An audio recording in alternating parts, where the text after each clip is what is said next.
Hello everyone, welcome to my channel. Request है please यार subscribe कर दो ना अगर नहीं किए हो तो. Let's start our story. घड़ी में बिल्कुल 4 बजे थी और ये समय ये बता रहा था सिया मैडम को कि सिया अब आपका टाइम हो चुका है घर जाने का. तो सिया ने लाइब्रेरी का गेट बिल्कुल धीरे से बंद किया और बाहर हवा में हल्की बारिश की बूंदें घुल रही थी. बट हमारी सिया को ये बिल्कुल नहीं पता था कि आर्या अभी भी वहीं खड़ी थी. आर्या खुद को दीवार से टिकाकर वहीं खड़ी थी एंड उसकी आंखों में एक अजब सी चमक थी. आर्या बिल्कुल धीरे से मुस्कुराकर बोलती है, गुड नाइट सिया. और जैसे ही ये आवाज़ सिया सुनती है, ये आवाज़ कुछ पहचानी सी लगती है और जैसे उसे ये समझ आता है कि ये आवाज़ किसका है, सिया बिल्कुल घबरा कर किताबों को सीने से कस ली एंड हल्की आवाज़ में बोली, गुड नाइट आर्या जी. आर्या की नज़रें सिया के चेहरे पर जम चुकी थी जब तक कि सिया सड़क की ओर तेज कदमों से बढ़ नहीं गई थी. हाय, आर्या सोचती है आर्या जी, और वो मुस्कुरा रही थी कि जब तक कि सिया उसकी नज़रों से ओझल हो गई. इधर सिया ऑटो में बैठी बारिश की बूंदें कांच पर गिर रही थी.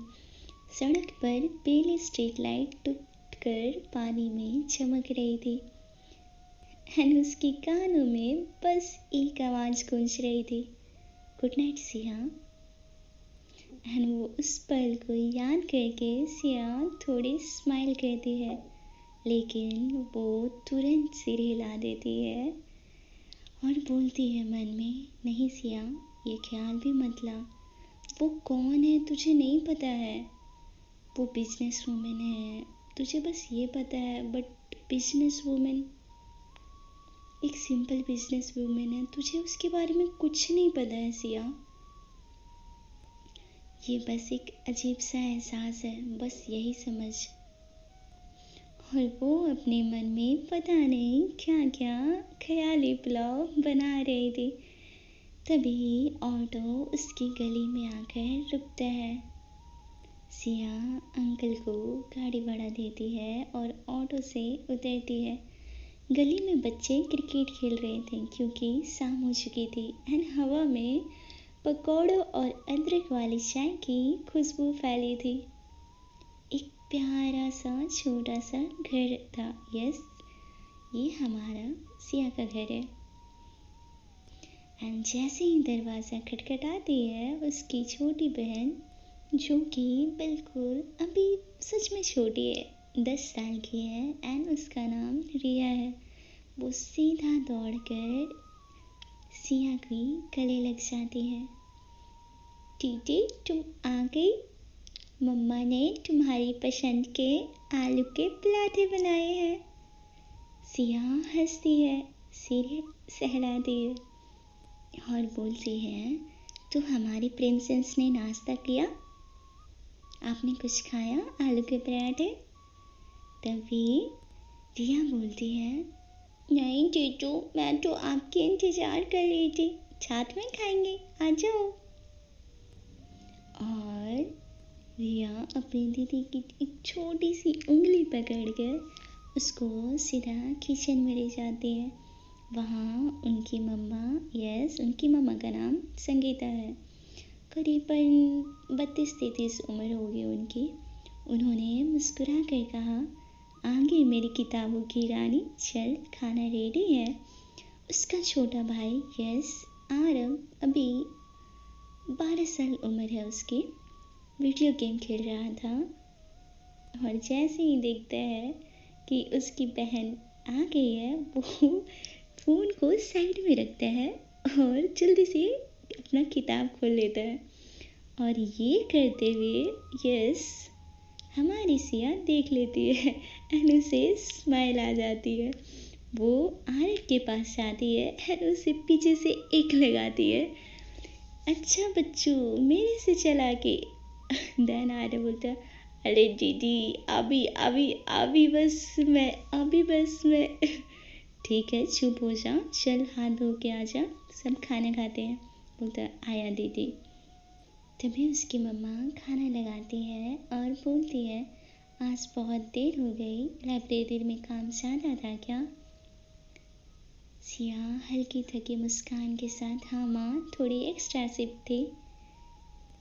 डाइनिंग टेबल पर सभी बैठते हैं और खाना खाते हैं, पर हमारी सिया का ध्यान तो कहीं और था। यस, हमारी आर्या पे। तभी भाई हंसते हुए कहता है, तू लाइब्रेरी में किताबें पढ़ रही थी या किसी प्रिंस चार्मिंग से मिल रही थी? सब हंसते हैं, बट सिया ब्लश करती है क्योंकि उसे लाइब्रेरी की मोमेंट याद आ जाती है। तभी वो इस ब्लश को हटाते हुए गुस्से से बोलती है, चुप कर बेवकूफ़, और खाने पे ध्यान दे, और उसके बाद होमवर्क भी करना है। जी जी दीदी। पर उसके दिल में कहीं आर्या का चेहरा फिर से घूम जाता है। कितना रॉयल, कितना इंटेंस। बट वो फिर से खुद को डांटती है, बस भूल जा, और खाना खाने लगती है। खाना सभी ख़त्म करते हैं, वो मम्मा को गुड नाइट बोलती है। एंड रिया, बिल्कुल रिया का एक आदत है कि वो अपनी बहन सिया के साथ ही सोती है। रिया बोलती है, जीजू अब मेरे को नींद आ रही है। देन सिया बहुत ही प्यार से रिया का हाथ धुलवाती है और उसे बिल्कुल प्यार से हग करके गोद में उठाकर उसे अपने रूम में ले जाती है एंड उसे बिल्कुल थोड़ी सी कहानी सुनाती है, क्योंकि रिया तुरंत ही सो जाती है। वो हंसती है थोड़ा, उस पर ब्लैंकेट से कवर करती है रिया को एंड उसे सुला देती है। घर में सभी सो चुके हैं, घड़ी में बिल्कुल 10 बज चुका है। सिया बिस्तर पर बैठी है, कमरे की हल्की पीली ट्यूबलाइट जल रही है। दिल में बेचैनी है, नींद नहीं आ रही है उसे।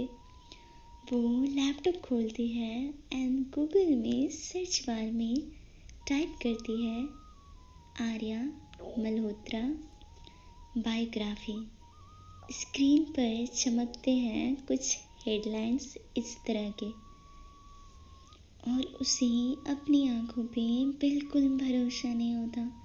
उसे लगता है कि मैं इमेजिन कर सकती थी कि कोई होगी सिंपल बिजनेस वुमन, बट ये जो हेडलाइंस में लिखा था, billionaire's heirs Arya Malhotra, power icon of the year, Malhotra group की इकलौती वारिस, net worth billions, luxury lifestyle, media की favourite, the princess of wealth and power, सब उसके नाम।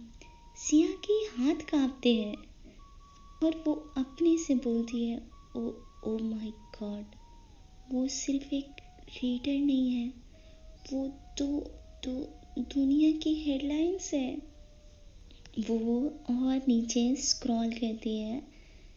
आर्या को जब देखती है ग्रैंड पार्टीज में सेलिब्रिटीज़ के साथ, बिजनेस मीटिंग में पावरफुल लोगों के बीच, और कल वही लड़की लाइब्रेरी की डस्टी बुक के बीच जो सिया को देख रही थी, वो फिर से खुद से बोलती है, ये तो सपनों की दुनिया है और मैं सिर्फ एक छोटी सी मिडिल क्लास स्टूडेंट जो कॉलेज की फीस भरने के लिए लाइब्रेरी में पार्ट टाइम जॉब करती हूँ, कि ये पॉसिबल नहीं है, ये बस एक झिलमिली ख्वाब है।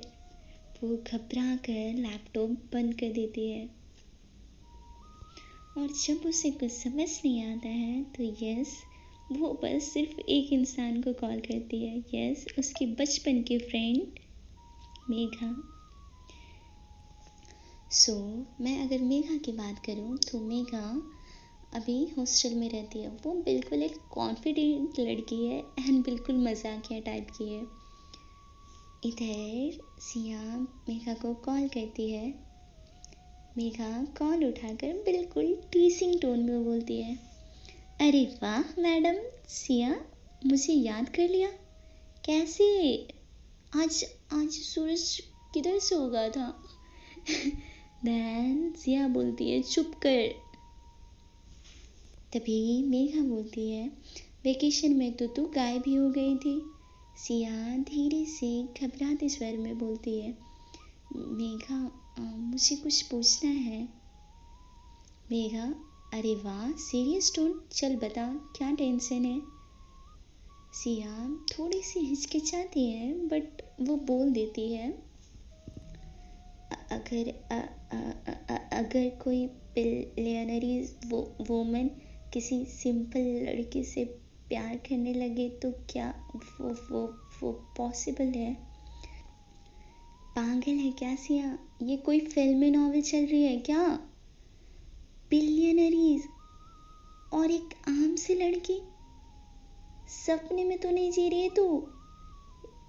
रियलिटी में नहीं होता ये सब। वैसे तू क्यों ये बात कर रही है? तभी सिया बोलती है, कुछ नहीं यार, बस यूं ही। ध्यान मेघा बोलती है, मुझे पता है कि तुझे लड़कियों में इंटरेस्ट है बट ऐसे सपने मत देख। ये सपने बस टूट जाते हैं और अमीर लड़कियों के चक्कर में तो बिल्कुल मत रहना। ये बस तुम्हें तोड़कर यूज करके फेंक देंगे। सिया की आंखें भर जाती है। सिया बोलती है, हाँ हाँ मेघा, मेघा मुझे लगता है मैं लाइब्रेरी छोड़ दूंगी, वहाँ मुझे फिर से नहीं जाना चाहिए। मेघा बोलती है, हाँ अच्छा है, वैसे भी तुझे इतना जॉब तो नहीं करना चाहिए। वैसे भी कॉलेज खुलने वाला है, तू वापस क्लास ज्वाइन कर ले तू। और यार मैं तेरे बगैर इतना बोर हो रही हूँ, और तूने 2 महीने काम करा ना, उतना में तो तुम्हारा फीस आराम से निकल जाएगा। वैसे भी आप बिल्कुल टॉपर लड़की हो तो स्कॉलरशिप तो मिलेगा ही। तो क्या ज़रूरत है काम करने का? 2 महीना कर लिया, बिल्कुल रहने दे मेरी माँ, अब कॉलेज आ, क्योंकि मैं बोर हो रही हूँ। मेघा बिल्कुल एक लय में बोलती जा रही थी, हंसिया बस सुन रही थी। कॉल खत्म होती है। सिया फोन हाथ में पकड़े देर तक बिल्कुल ब्लैंक रहती है। एक टक वो बस खिड़की के बाहर देख रही थी। थोड़ी देर खिड़की के बाहर देखते हुए वो आकर अपने बेड पर बैठती है, पिल्लो को पकड़ती है, तकिए को पकड़ती है और उसे हग करती है और रोने लगती है और खुद से बोलती है, मुझे दूर रहना होगा उनसे, वरना मैं खुद को खो दूंगी। अब मैं कैसे दूर रहूंगी उनसे? पहली बार मुझे किसी के लिए वैसी फीलिंग्स आई है।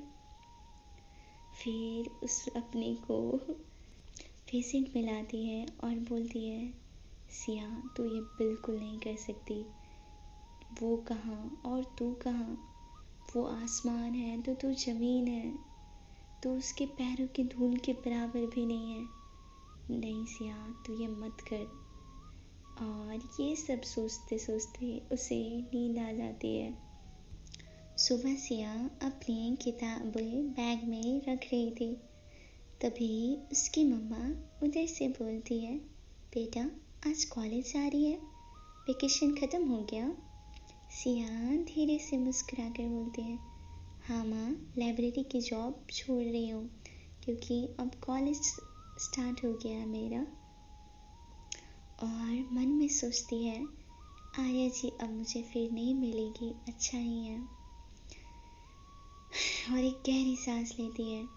तभी उनकी मम्मा यस संगीता बोलती है, बेटा मैंने खाना बना लिया है, खा ले और टिफ़िन भी पैक कर दिया है और रिया का भी टिफ़िन पैक कर दिया है, आरव का भी कर दिया है, आर्यन का भी कर दिया है।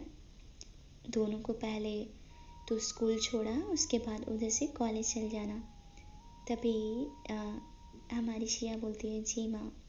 उधर से हमारी यस प्यारी रिया आती है, टीटू आपने खाना खाया? दैन हमारी शिया बोलती है मैं अपनी प्रिंसेस के बिना कैसे खा सकती हूँ, और रिया को डिनर टेबल पे ले जाती है, आर्यन को भी, दोनों को खिलाती है। लंच बॉक्स उनकी मम्मा डाल चुकी थी, ये सारे रेडी होते हैं, एक साथ अपनी मम्मा को बोलते हैं बाय बाय एंड वो दोनों को ऑटो में बैठाती है, खुद बैठती है। पहले वो दोनों को यस स्कूल छोड़ती है, रिया जाते हुए उसे एक चिक पे किस करती है, बोलती है बाय बाय टीटू, और वहाँ से दौड़ कर चली जाती है। और वो वहीं खड़े रिया को जाते हुए देखती है और उसके मन में आता है सिया यही तुम्हारी फैमिली है। इस छोटी सी दुनिया में वो महान हस्ती कहाँ फिट होगी। और ऐसा सुनकर वो वहाँ से एक ऑटो पकड़ती है और कॉलेज की तरफ चली जाती है। कॉलेज जाने के बाद यस हमारी मेघा उसे जाके जोर से हग करती है और बोलती है आगे मैडम, पता है आपको कितने दिन से मिस कर रहे थे, ना फ़ोन कॉल्स ना कुछ, एंड कल तुम्हें मेरी एडवाइस चाहिए थी तो आपका कॉल आया। सिया बोलती है ओके सॉरी मेघा, चलो अब क्लास करते हैं। ये लोग क्लास करते हैं, पीरियड बाय पीरियड ओवर होता है, छुट्टी का टाइम होता है। कॉलेज से निकलते ही मेघा हॉस्टल की तरफ चली जाती है एंड हमारी रिया अपने घर की तरफ जाती है। इधर जब आर्या ने लाइब्रेरी गई तो पाया कि हमारी शिया नहीं आई है, तो उसे एक अजीब सा लगा।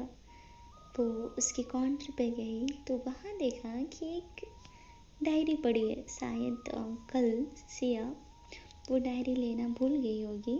ऐसा सोचकर वो डायरी ओपन करती है तो उसमें उसका सारा मतलब डेली रूटीन लिखा हुआ था। तो वो जब स्क्रॉल करती है वो पेज को पलटती है तो एक जगह उसका कॉलेज का नाम भी आता है।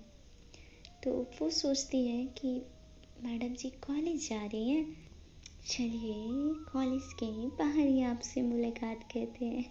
और ऐसा सोचकर हमारी आर्या लाइब्रेरी से बाहर निकल जाती है एंड इधर जैसे ही रिया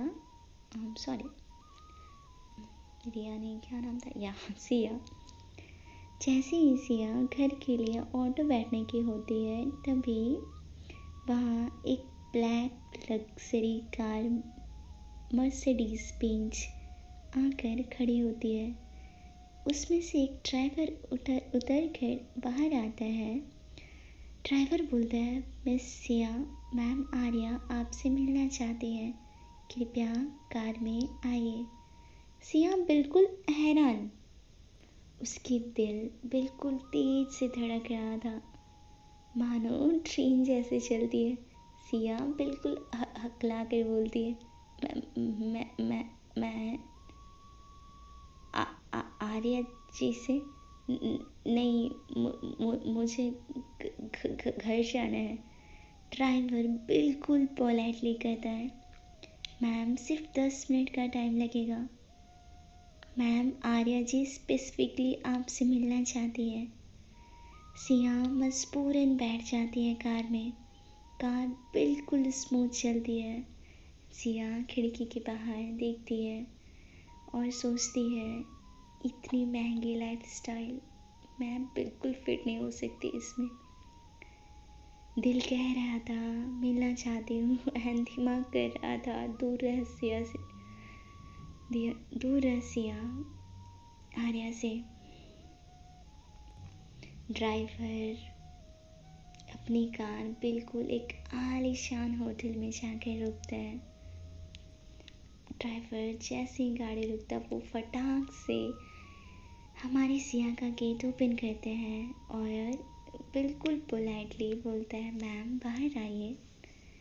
हमारी सिया बाहर आती है और जैसे ही देखती है वो बाहर का नज़ारा, वो आलीशान होटल, बिल्कुल दंग रह जाती है। ड्राइवर उसे बोलता है, मैम आप हमारे पीछे आइए।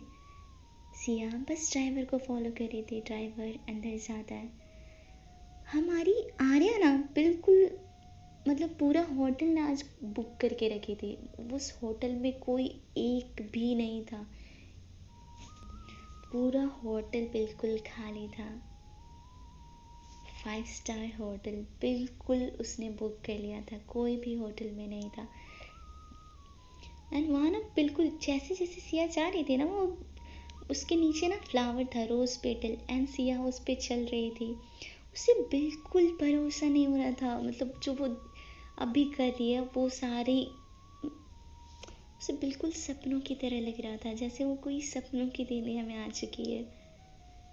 वो रोज़ पेटल पे वो अपना पैर रख रही थी एंड वो 1 कदम 2 कदम 3 कदम सीधा जा रही थी। एंड एक जगह ड्राइवर रुकता है एंड बोलता है, मैम आप सीधा पहले स्ट्रेट जाइए एंड उसके बाद राइट एंड उसके बाद लेफ्ट मुड़ेगा। एंड वहाँ से ड्राइवर चला जाता है। सिया बिल्कुल वही फॉलो करती है, सीधा राइट जाती है, दैन और एक्चुअली वो सीधा स्ट्रेट जाती है, फिर राइट एंड फिर लेफ्ट। एंड वो एक रूम होता है एकदम प्यारा सा, बिल्कुल चारों तरफ रेड रोजेस, पूरा चारों तरफ रेड रोजेस, इतना सुंदर था ना वो रूम। एंड एक सॉफ्ट पियानो की म्यूजिक बज रही थी, बैलून्स पूरे लटके हुए थे। मैं सिया ना बिल्कुल पहली बार देखी थी इस तरह का, एंड वो इस तरह का ट्रीटमेंट उसे पहली बार मतलब मिल रहा था। तभी देखती है उधर से एक बिल्कुल गोल्डन कलर की गाउन पहने एक प्यारी सी ब्यूटीफुल, बिल्कुल जितना तारीफ करो उतना कम, एक प्यारी सी लेडी आ रही है बिल्कुल प्रिंसेस की तरह। हाथ में एक वेलवेट रिंग का बॉक्स है। वो वहाँ आती है एंड बोलती है, वेलकम सिया। सिया की आंखों तो मतलब बिल्कुल भरोसा नहीं हो रहा था क्या चल रहा है अभी। आर्या आगे बढ़कर वो जो रेड वेलवेट बॉक्स था ना उसे ओपन करती है। एक डायमंड रिंग जो कि बिल्कुल चमक रहा था। वो रिंग इतनी प्यारी थी ना, मेरे पास कोई ऐसा वर्ड नहीं है कि मैं उस रिंग की तारीफ करूं। इतनी प्यारी और उससे भी प्यारी, I mean 100 टाइम प्यारी हमारी आर्या लग रही थी।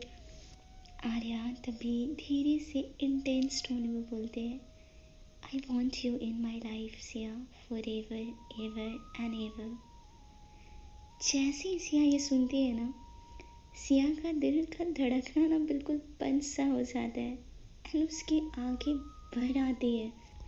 उसकी आंखों से ना बिल्कुल आंसू टपकने लगते हैं। सिया रोते हुए एंड कांपते स्वर में बोलते हैं, प्लीज़ प्लीज़ आर्या जी आप समझिए, मैं सिर्फ एक स्टूडेंट हूँ, सिंपल सी एक मिडिल क्लास स्टूडेंट, और आप बिलियनरीज। मुझे नहीं पता था कि आप बिलियनरीज की मालकिन हो। मुझे लगा आप एक ऐसे ही बिजनेस वुमन होगी। हम एक ही दुनिया के नहीं हैं, हम एक दूसरे की दुनिया से बिलोंग ही नहीं करते। मुझे अपनी औकात पता है और मैं आपको हर्ट नहीं करना चाहती, पर ये पॉसिबल नहीं है। सिया ये सब बोल रही थी ना, बट उसके अंदर ना बहुत हर्ट हो रहा था ये बोलते हुए, क्योंकि सिया सच में बहुत प्यार करती थी आर्या से, बट वो ये जानते थे कि ये दोनों की जो दुनिया है ना वो मैच नहीं होगी। बस इसीलिए वो आर्या का प्रपोजल ठुकरा देती है और वहाँ से रोते हुए दौड़ के बाहर आ जाती है। एंड हमारी आर्या का चेहरा ना एक पल के लिए टूट जाता है। उसकी आंखों में दर्द और गुस्सा दोनों चमकते हैं। वो बोलती है तुमने दूसरी बार गलती की है, 2 time, I will not forget in my life. हम ये कहानी के बाद में जानेंगे कि वो दूसरी बार गलती क्यों बोल रही है। एंड आर्या वहाँ पे अकेली खड़ी रहती है। उसकी आंखों में बिल्कुल गुस्सा था, एकदम आईज रेड हो चुका था। अगर कोई भी देखे ना एक पल तो पूरा गुस्सा हो जाए। उसकी मुठियाँ कस जाती है, आंखों में एक आंसू भी है, बट एक डेंजरस डिटर्मिनेशन है। एंड वो बोलती है खुद से, नहीं सिया, तुम मेरी हो और मैं तुम्हें हर हाल में पाके रहूँगी। सो स्टोरी को हम यहीं तक एंड करते हैं। जो दिल की धड़कन को छू ले उससे दूरी बनाना आसान नहीं, और जो चाहत जुनून बन जाए तो दुनिया की कोई ताकत उसे रोक नहीं सकती। So, thank you so much for listening my story and please stop, subscribe कर दो please. Bye bye all, take care.